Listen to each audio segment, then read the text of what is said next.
अपनी पांजानायाव दिनैहाय नैबे 2 थारिखनिफ्राय जागायनानै दिनैनिफ्राय आइजोफोरनि जे बादायनाय हाबाफारि खुंफुंदों मा बुङो रायजो राजाफ्रा मा मेसेज माने जायै जेन'बा जाबाय रायजो राजाफ्राबो जोंखौ हेफाजाब होबाय जोङो आं रायजो क्लाबनि जानानै हामलायथिखौ जासिग्रोबाय रायजो राजानो दा माने रायजो राजाखौहाय हेफाजाब होनानै जोबोद मोजां मोनो रायजो क्लाबनिफ्राय गाबोनबो बिदिनो जोंनि मोनसे जि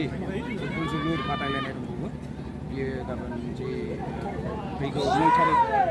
बियो फाइनाल जागोन बियो जेन्ट्सफोरनि खेला जासिगोन आसा खालामदों अननानै जोंनि खाथि खालायाव थानाय जोंनि ओनसोलनि फुटबलखौ नायनो मोजां मोनग्रा रायजो राजाफोर जेन' गाबोन बेबायदिनो लैहोर लैहोर फैनानै जोंनि बे बालाझार राइजिं क्लाबनि जे गेवलां गेलेग्रा बल फोथाराव नायफैगोन होननानै आसा खालामदों। आइजोफोरनि जोलुर बादायनायखौ दिनैल' खालामनाय जादोंना सिगांनिफ्राय खालामनाय जोङो बेखौ दिनैनो खालामनाय जादों 8 थारिखआव मानोना जोङो गोबां टिमखौहाय सोंदोंमोन खिन्थु टुर्नामेन्ट जानाय हिसाबै जों दा मोननो हायाखै जोंनि दा खाथियावनो थानाय जोंनि जि थिम्फु भुटान FC बिथांमोनखौ मोननो हादों बड'लेण्ड WHFC बिथांमोना 8 थारिखआव गेलेनानै जों बालाझार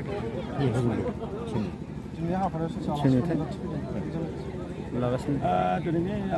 हाबाफारियावथ'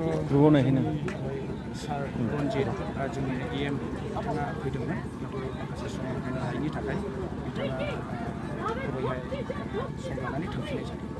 ओमफ्राय फंबायो जोंनि खाथि खालानि जोंनि मानिजाथाव मानि गुनि गेदेर मानसिफोर बिसोरखौ वेलकाम खालामनो हादों आरो जों खनगिरि मोसागिरियाथ' फैनानै दं थांबाय जोंनिनो आथिखालनि जे जाखांफुबाय थानाय सर्ट मुभि खालामग्रा जोङो बयबो नुखायो ओरैनो सर्ट मुभियाव नायोब्ला जोङो मिस्टार जे टिकटिकेल बसुमतारी बिथाङाबो जोंनि गेजेराव नुजाफैदोंमोन आरो बेजों लोगोसे सर्ट मुभि आरो खालामग्रा मनिषा मुसाहारि बिथाङाबो जोंनि गेजेराव नुजाफैनो हादों।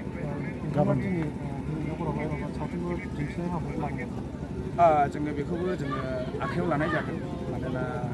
दाखालिसो जि रिलिज जानानै थांनाय जोंनि बर'नि फिल्म मोनसे जारिमिन जाथाय बेखौ लानानै दिहुननाय जादों होननानै बुंदों खिन्थु जोंबो दासिमबो नुवाखै दा जोंनि खाथिनि रायजो राजा ओनसोलनि मानसिफ्रा खावलायनाय हिसाबै जोंबो कमिटिनि नायनो गोसो जानाय हिसाबै जोङो बेखौ दा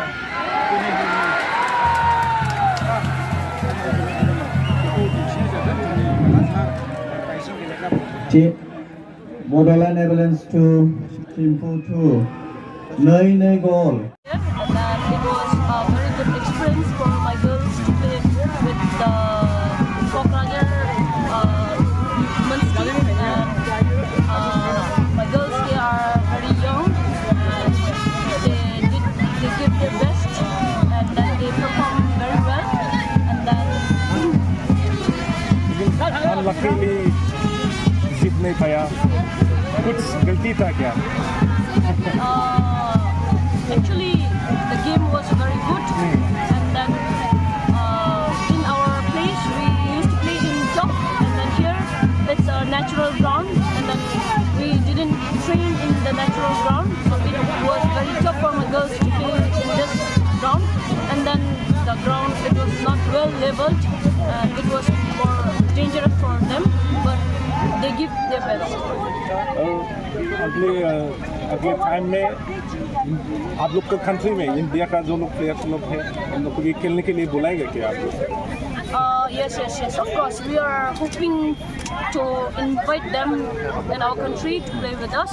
Before we used to play like an exchange program in the Indo-friendship like this, and then we love to invite them to our home ground and then to play with us. Thank you. We are looking forward for this. Thank you. Yeah.